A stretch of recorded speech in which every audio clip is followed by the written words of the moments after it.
What's up, my fellow contractors? It's Luis Gonzalez here from Blue Collar Licensing, and today we're going to discuss how you can rent or borrow someone else's contractor's license. Now, before everybody starts saying that's not possible, you can't rent or borrow somebody's license, we actually cover this in detail in the law book. So if you have Blue Collar Licensing's law book, this is for the state of California.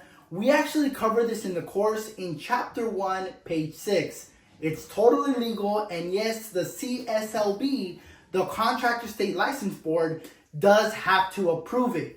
Now, when I say rent or borrow, I don't actually mean that you're renting or borrowing someone else's contractor's license. If you really want the legal term of what this process is called, it's actually called the RMO agreement. So if you don't like the terms renting or borrowing, the legal term would be the RMO agreement. I just like to say renting or borrowing because not everybody has this book. Not everybody understands the contractor licensing law, which is why I say rent or borrow. Now, how does this process actually work? How can you actually rent or borrow somebody's contractor's license legally? Now, I actually do this process with my very own tree service license, and I've been doing this for a little over 8 years now. The way that this actually works is you have your own company. For example, mine is Luis's Tree Service, and the CSLB, the Contractor State License Board, has issued me a license number, and I'm a 100% owner of my own company. Now, something I do recommend is you only do this process with someone that you have a lot of confidence in. So that would either be family members or friends or people that you know in the industry for a very long time. Also, tip number 2 would be you only want to do this process with people that you know that actually have work, that actually have big projects. I wouldn't do this with somebody that's barely starting off and is struggling to find work. And the whole reason why we're doing this primarily is to generate an extra income. That's the only reason I would do this, to generate an extra income, right? So for example, I have my own company here, Luis's Tree Service, and I have my license number, and I am a 100% owner here. Let's say I know somebody in the industry over 10 years, I know they have jobs, I know they have bigger projects, but all they're missing is that contractor's license. I've seen their work. I've seen their projects. They have great projects, big projects. But what they're missing is the contractor's license.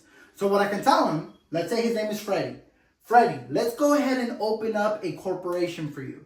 We open up the corporation. We add each other as partners in your business. However, it is your business. It's all yours.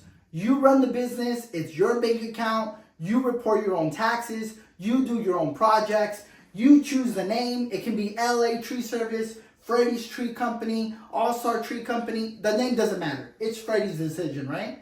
It's their decision, not ours. Okay, cool. So we send out the paperwork to the state. The state does have to approve it. The CSLB, the licensing board, will issue them a new license number. So yes, it's not the same license number. It's a different license number. On paper, I do have to be at the very least a 20% owner. Now that is negotiable, right? So what we would do is we would create a contract that states, yes, on paper, I'm a 20% owner, but whenever I decide or whenever we decide to dissociate, I'm going to go ahead and return that 20% to you free of charge. I'm not going to charge you any money to return the 20% of your company back to you.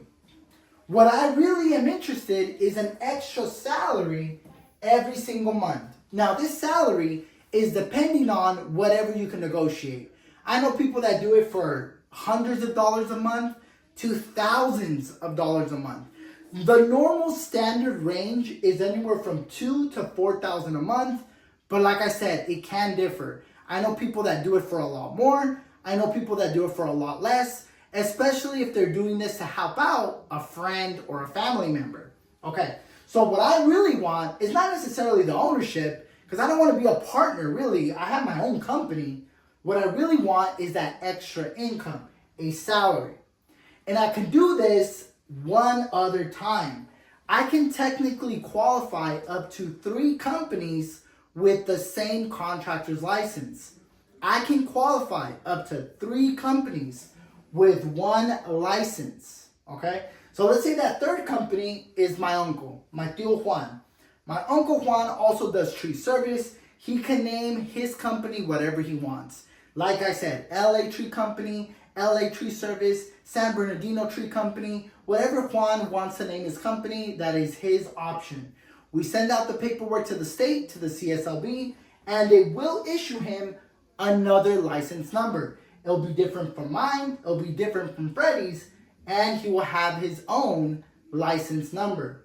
Now again, this percentage of ownership can differ depending on what the agreement actually is. If I'm actually going to be an owner, if I'm actually going to be a partner, you can do 50-50, 60-40, 70-30. It's up to you. But remember, at the very least, on paper, we have to be a 20% owner.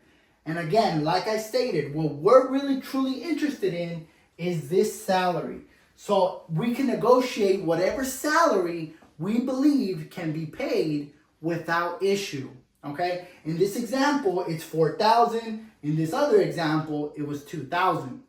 Now, keep this in mind. The whole purpose of this is so they don't have to take the exams. Neither Freddie or Juan would have to take the state exams. Why? Why do I have to take the state exams and they don't? Because once I pass the state exams and I am issued a license number, I become the QI, the qualifying individual of my own company.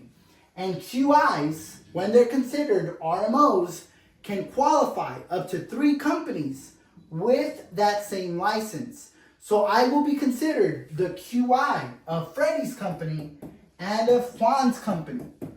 I would be the qualifying individual of their companies. And by me, myself, adding myself to their companies, the state will actually waive the exam requirement. Since I already passed the exams under my company, the state will actually waive the exam requirement for not only Freddie's company, but also Juan's company. Now keep this in mind. What we want to do is limit liability.